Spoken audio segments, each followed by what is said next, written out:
mainly what I wanted to do before we hear from our first set of speakers is to share a few highlights from our report and why we believe these pandemic era lessons are relevant to our current moment. As folks may or may not have kept track, today marks nearly 5 years that the pandemic emergency was declared. That was on March 14th, 2020. And in response to the alarming degree of need that was revealed during that time, millions of people stepped in to fill the gaps left behind by decades of inadequate public and social systems that had been defunded and dismantled for a very long time. And as we detail in this report, some of the responses that communities offered related to the pandemic itself, whether it was around PPE, hand sanitizer, water, clean air, masks, offering and making sure communities had relevant information and language. Communities also provided food, housing, childcare, emotional care, harm reduction. They made sure that students had Wi-Fi for schools and people had Wi-Fi to work and had cash on hand for any of these needs and more. And then still others made sure that political needs were being met to express dissatisfaction with these current systems and demands for where we ought to be going, reminding us all that the pandemic did not happen in a vacuum. It was in many ways the inevitable outcome of misplaced national priorities and choosing war and violence and money and power over ensuring a society where all of our basic needs were met. So in the course of our research, it became really clear also that these community level responses were not just what people or organizations or churches or schools kind of decided they wanted to do. They were doing what they were compelled to do out of necessity, living out their values and beliefs about what they and their families and their neighbors truly deserved. And they weren't going to wait around for someone else to do this for them. They weren't going to wait around for the government to try to figure it out and mess it up again. They were going to do it for themselves. And in the course of doing so, they kind of shook things up, right? So renters stopped paying rent so they could afford to eat. Schools turned into rapid response networks. Churches became vaccine clinics and found that they were living out the parables of Jesus in their daily lives and community. Political campaigns started incorporating mutual aid into their outreach and canvassing and ended up increasing their voter turnout by double digits in November.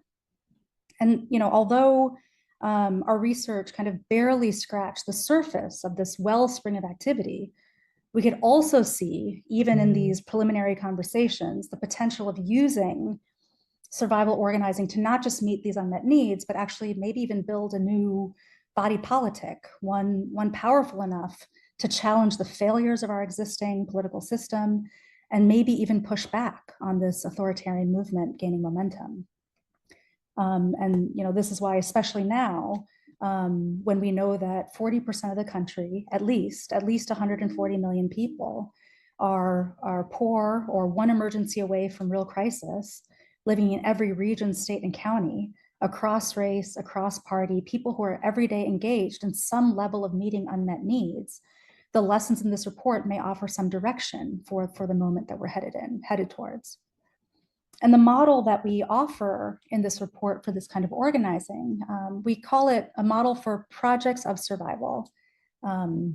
This is a reference to the survival programs of the Black Panther Party, of the Young Lords, of the leaders of the National Welfare Rights Movement of the 1960s and 1970s.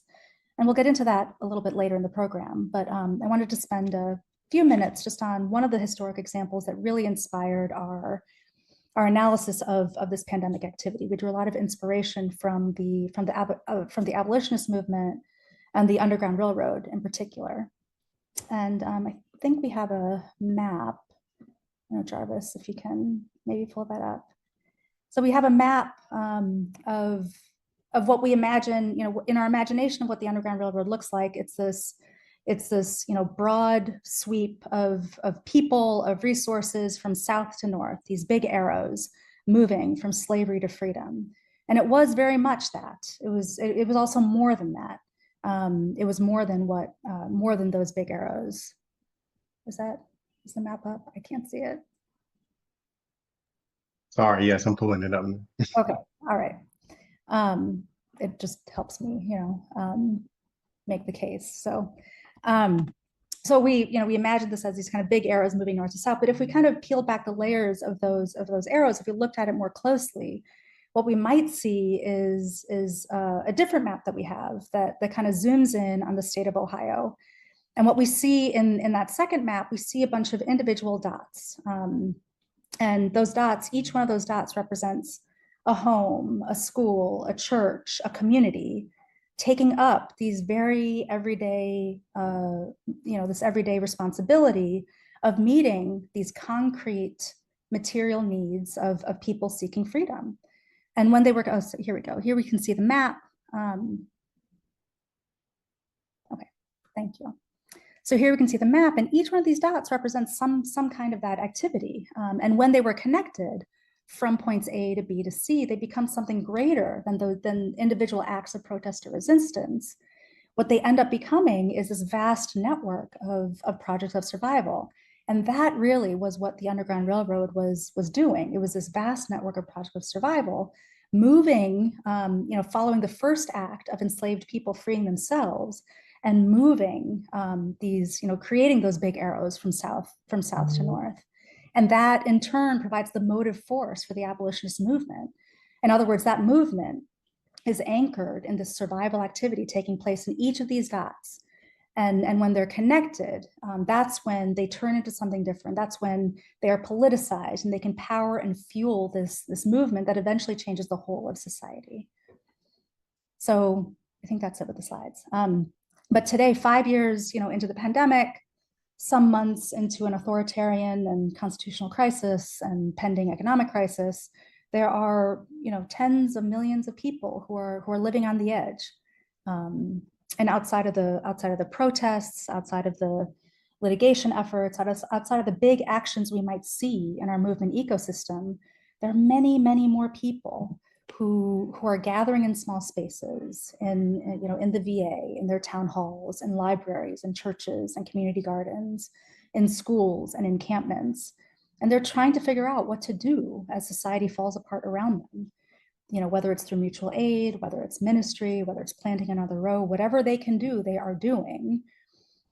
Again, not because they choose to, not because they want to, but because they are compelled to, as a matter of survival, to figure things out. And as with the Underground Railroad, whatever they are doing to meet their needs and their neighbors' needs, these are all forms of protest and resistance. And our appeal is to see and bring this activity more towards the center of the social movement justice landscape, not because it's perfectly executed, not because it uses the right language or has the right narrative frame, but because this is where people are at, including people who will be and increasingly are being organized against us and the values that we hold dear. These are the dots that we need to connect with, and these are the dots we need to connect up into networks to turn them into constellations that can light our path forward.